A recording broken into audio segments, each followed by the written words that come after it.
All right, picture this. In one corner, you've got a 174-year-old giant of journalism, and in the other, a super disruptive AI answer engine with billions in backing. This is so much more than just a lawsuit. We're talking about a massive battle for the future of how we find and consume information. And it's all going down right now. So to really get our heads around this, here's how we're going to break it down. We'll kick things off with the big confrontation and why the Times is suing in the first place. Then we'll get into what exactly an answer engine is and why it's such a big deal. After that, we'll look at the nitty-gritty of the lawsuit, the scraping, the summarizing. And finally, we'll zoom out and ask the really big question. What does this all mean for, well, everything?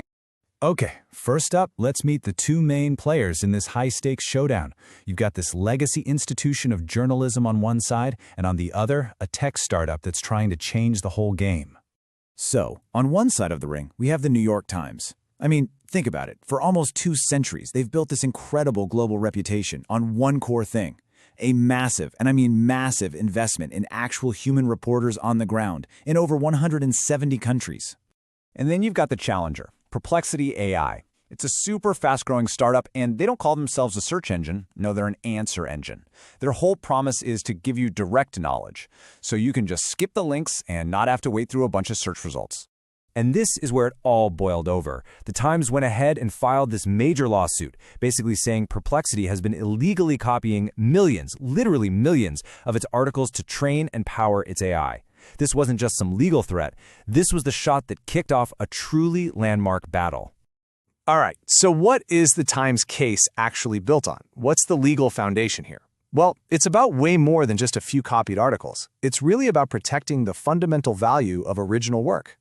The Times basically argues that its whole case is rooted in this mission they've had for nearly 200 years. A mission that, let's be honest, is incredibly expensive and difficult.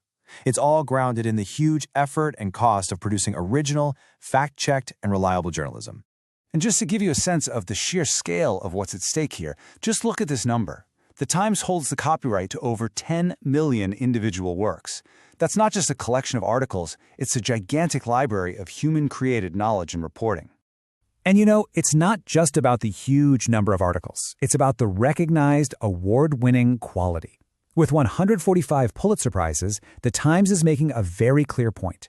Its content isn't just random data scraped from the web, it's some of the most important and impactful journalism in the world. So when you boil it all down, the Times' argument is actually pretty straightforward. It's a simple 4-step logic. 1, we invest a ton of money to create this journalism. 2, copyright law says we own it. 3, you guys copied it without asking. And 4, that copying directly hurts our business because you're giving away our product for free. Okay, but let's flip the coin now and look at the other side of this story. Because Perplexity isn't just some random tech company. They have a really bold vision to completely reinvent how we find information. See, Perplexity's whole goal isn't to just give you a list of blue links to click. It calls itself an answer engine. The whole idea is to pull information from all over the web, synthesize it, and then deliver one single clear answer. It's designed to save you all the work. And its growth, it's been nothing short of explosive. It was founded in just 2022 by a guy who used to work at OpenAI, and it just skyrocketed to a reported $20 billion valuation in only a couple of years. The speed is absolutely staggering. So how does it actually do this? Well, the tech behind it is called Retrieval Augmented Generation, or RAG for short.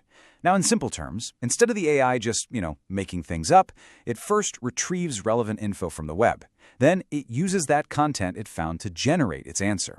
As the CEO himself says, this whole process is designed to make sure every response has some factual grounding. And trust me, Perplexity is not being shy about this. Just look at this. They are marketing themselves super aggressively and taking the fight right to the old guard's home turf, Times Square in New York City. That's a bold move. Okay, so let's get into the technical heart of this lawsuit. What are the specific actions that the New York Times is claiming are flat out illegal and violate their rights? A huge part of this dispute comes down to something called robots.txt. The easiest way to think about it is like a digital do not enter sign that websites put up. It's a set of instructions for automated web crawlers telling them which parts of the site they can and can't look at. Now here's the key. It's basically a gentleman's agreement, a polite request, not a locked door.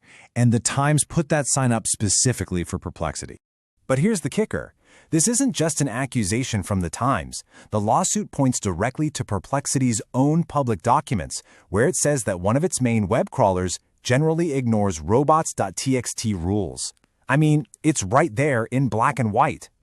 But the complaint goes even further than that. Citing some independent reports, it alleges that Perplexity is using what they call stealth methods to get around these blocks. Things like pretending to be a normal web browser or using secret IP addresses to scrape content from sites that explicitly told them to stay out. So what's the end result of all this? Well, the Times argues that Perplexity's answers are often just verbatim or almost verbatim copies of their original reporting, and that, they say, directly substitutes the need for a user to ever click on a New York Times link, which you can imagine is a direct hit to their entire business model.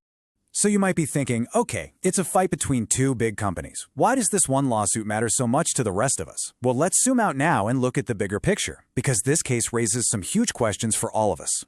When you really get down to it, this isn't just a legal battle. It's a fundamental clash between two completely different philosophies. On one side, you have the view that information is a product, something that costs a lot of money and human effort to create and therefore deserves to be protected.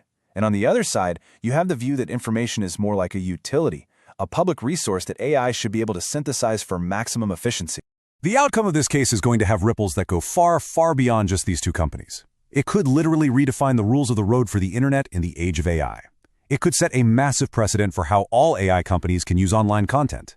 And that doesn't just affect journalism, it affects every single person who creates and publishes anything on the web. And all of this really leaves us with a pretty provocative question about the future we're all building together. In this new era of information, who do we actually trust to pull everything together and deliver knowledge to us? Who gets to write that first draft of history? Is it the journalists or is it the algorithms?